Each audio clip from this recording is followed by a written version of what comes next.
Hi hello friends, art of cooking ಚಾನಲ್ಗೆ ಸ್ವಾಗತ. ಇಂದು ನಾವು ಆರೋಗ್ಯಕರವಾದ ವೆಜಿಟೇಬಲ್ ಸೂಪನ್ನೇ ಈಸಿಯಾಗಿ ಮನೆಯಲ್ಲೇ ಹೇಗೆ ತಯಾರಿ ಮಾಡ್ಕೊಳ್ಳೋದು ಅಂತ ನೋಡೋಣ. ಈ ಸೂಪು ಮಳೆಗಾಲಕ್ಕಂತೂ ಮಾಡಿಸಿದ್ದು. ಮಳೆ ಬರುವಾಗ ಬಿಸಿ ಬಿಸಿಯಾಗಿ ಗಂಟ್ಲಿಗೂ ಹಾಯಾಗಿ ಚೆನ್ನಾಗಿ ಅನಿಸುತ್ತೆ. ಮಳೆ ಬರ್ತಾ ಇರಬೇಕಾದ್ರೆ ಕಾಫಿ ಟೀ ಬದಲಾಗಿ ಇದನ್ನು ಸಹ ನಾವು ಮಾಡಿ ಕುಡಿಬೋದು. ಆರೋಗ್ಯಕ್ಕೆ ಸಹ ತುಂಬಾ ಒಳ್ಳೆಯದು. ಇದಕ್ಕೆ ನಿಮಗಿಷ್ಟವಾಗುವ ಯಾವ ತರಕಾರಿ ಬೇಕಿದ್ರೂ ಯೂಸ್ ಮಾಡ್ಕೋಬೋದು. ನಾನಿಲ್ಲಿ ಕ್ಯಾರೆಟು, ಬೀನ್ಸು, ಕ್ಯಾಬೇಜನ್ನು ಮಾತ್ರ ಉಪಯೋಗಿಸಿದ್ದೀನಿ. ಬೇಕಂದರೆ ಕ್ಯಾಪ್ಸಿಕಮ್ಮು, ಕಾರ್ನು, ಮಶ್ರೂಮು,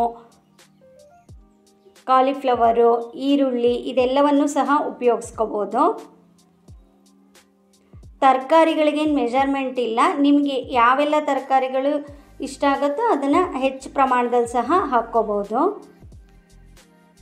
ನಂತರ ಒಂದು ಪಾತ್ರೆಗೆ ನೀರು ಹಾಕಿ ಅದು ಸ್ವಲ್ಪ ಕುದಿ ಬರೋವರೆಗೂ ಕುದಿಸ್ಕೊಂಡು ಹೆಚ್ಚಿಟ್ಕೊಂಡಿರುವ ಎಲ್ಲ ತರಕಾರಿಗಳನ್ನು ಹಾಕ್ಕೊಳ್ಳಿ. ಆದಷ್ಟು ತರಕಾರಿಗಳನ್ನು ಚಿಕ್ಕದಾಗಿ ಹೆಚ್ಕೊಳ್ಳೋದು ಒಳ್ಳೆಯದು.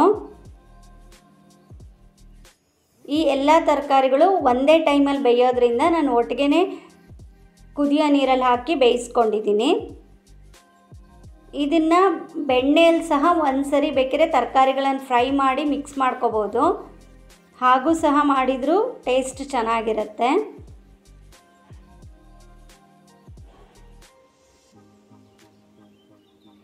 ಈ ರೀತಿಯಾಗಿ ಸೂಪ್ಗಳನ್ನು ಮಾಡ್ಕೊಳ್ಳೋದ್ರಿಂದ ಡಯಟ್ ಮಾಡೋ ಅಂಥವ್ರಿಗೆ ಸಹ ತುಂಬಾ ಹೆಲ್ಪ್ಫುಲ್ಲು. ನಂತರ ಸೂಪಿಗೆ ಬೇಕಾದ ಒಂದು ಕಾರ್ನ್ ಸ್ಲರಿಯನ್ನು ರೆಡಿ ಮಾಡ್ಕೊಳ್ಳೋಣ. ಒಂದು ಅರ್ಧ ಸ್ಪೂನಷ್ಟು ಕಾರ್ನ್ಫ್ಲೋರನ್ನು ಹಾಕ್ಕೊಂಡು ಸ್ವಲ್ಪ ನೀರನ್ನು ಹಾಕಿ ಚೆನ್ನಾಗಿ ಅದರಲ್ಲಿ ಒಂಚೂರು ಗಂಟಿಲ್ದಂಗೆ ಕೈ ಆಡಿಸ್ಕೊಳ್ಳಿ. ಡಯಟ್ ಕಾನ್ಷಿಯಸ್ ಇರೋರು ಕಾರ್ನ್ಫ್ಲೋರನ್ನು ಸ್ಕಿಪ್ ಮಾಡ್ಕೊಳ್ಳಿ. ಟೇಸ್ಟು ಹಾಗೂ ಥಿಕ್ನೆಸ್ಸಿಗೋಸ್ಕರ ಕಾರ್ನ್ಫ್ಲೋರನ್ನು ಮಿಕ್ಸ್ ಮಾಡ್ಕೋಬೋದು. ನಂತರ ತರಕಾರಿ ಬೆಂದಿದೆಯಾ ಅಂತ ಚೆಕ್ ಮಾಡಿ ನೋಡ್ಕೊಳ್ಳಿ. ತರಕಾರಿ ಏನು ತುಂಬ ಮೆತ್ತಗಾಗೋಷ್ಟು ಬೇಯೋ ಅವಶ್ಯಕತೆ ಇಲ್ಲ. ಸ್ವಲ್ಪ ಮೀಡಿಯಮ್ಮಾಗಿ ಬೆಂದರೂ ಸಾಕಾಗತ್ತೆ. ಈ ರೀತಿಯಾಗಿ ಈರುಳ್ಳಿ, ಬೆಳ್ಳುಳ್ಳಿ ಏನನ್ನೂ ಉಪಯೋಗಿಸದೆ ಮಾಡಿಕೊಂಡ್ರೆ ಉಪವಾಸಕ್ಕೆ ಸಹ ನಾವು ಈ ಸೂಪನ್ನು ಮಾಡಿಕೊಂಡು ಕುಡಿಬೋದು.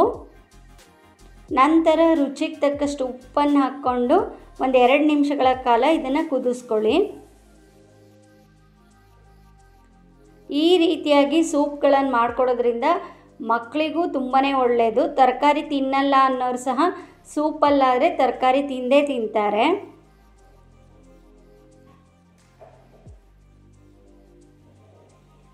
ನಂತರ ಮೊದಲೇ ಮಿಕ್ಸ್ ಮಾಡಿಟ್ಕೊಂಡಂತಹ ಕಾರ್ನ್ ಸ್ಲರಿಯನ್ನು ಇದಕ್ಕೆ ಹಾಕಿ ನಿಧಾನವಾಗಿ ಕೈ ಆಡಿಸ್ಕೊಳ್ಳಿ.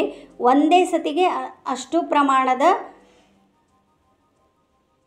ಕಾರ್ನನ್ನು ಹಾಕಬೇಡಿ. ಸ್ವಲ್ಪ ಸ್ವಲ್ಪ ಕೈ ಆಡಿಸ್ಕೊತಾ ಹಾಕ್ಕೊಳ್ಳಿ. ನಿಮ್ಗೆ ಯಾವ ಥಿಕ್ನೆಸ್ಸಿಗೆ ಬೇಕೋ ಅಷ್ಟು ಪ್ರಮಾಣದಲ್ಲಿ ಮಿಕ್ಸ್ ಮಾಡ್ಕೊಳ್ಳಿ.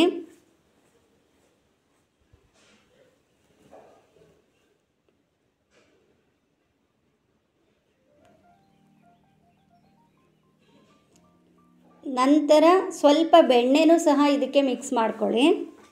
ಸೂಪ್ಗೆ ನಾವು ಕಾಳುಮೆಣಸನ್ನು ಉಪಯೋಗಿಸೋದ್ರಿಂದ ಗಂಟ್ಲು ಕೆರೆತ, ಕೆಮ್ಮು ಈ ಥರದ್ದೆಲ್ಲದಕ್ಕೂ ತುಂಬಾ ಒಳ್ಳೆಯದು. ಅದರಲ್ಲೂ ಮಳೆಗಾಲದಲ್ಲಿ ಆಗೋಂಥ ನೆಗಡಿ, ಶೀತಕ್ಕಂತೂ ತುಂಬಾ ಒಳ್ಳೆಯದು. ತುಂಬ ಸರಿ ಕಾಫಿ ಟೀ ಕುಡಿಯೋ ಬದಲು ದಿನದಲ್ಲಿ ಒಂದು ಸರಿ ಯಾವುದಾದ್ರೂ ಒಂದು ತರಕಾರಿ ಸೂಪನ್ನು ಹೀಗೆ ಮಾಡ್ಕೊಂಡು ಕುಡಿಯೋದ್ರಿಂದ ಆರೋಗ್ಯಕ್ಕೆ ಸಹ ತುಂಬಾ ಒಳ್ಳೆಯದು. ಮಳೆಗಾಲದಲ್ಲಿ ಆಗೋ ಅಂತಹ ನೆಗಡಿ, ಕೆಮ್ಮು, ಶೀತಗಳನ್ನು ಸಹ ತಡೆಗಟ್ಕೋಬೋದು. ನಂತರ ಬೆಣ್ಣೆ ಕರಗಿದ ನಂತರ ಕಾಳುಮೆಣಸು ಪೌಡ್ರು ನಿಮ್ಮ ರುಚಿಗೆ ಅನುಗುಣವಾಗಿ ಹಾಕ್ಕೊಳ್ಳಿ.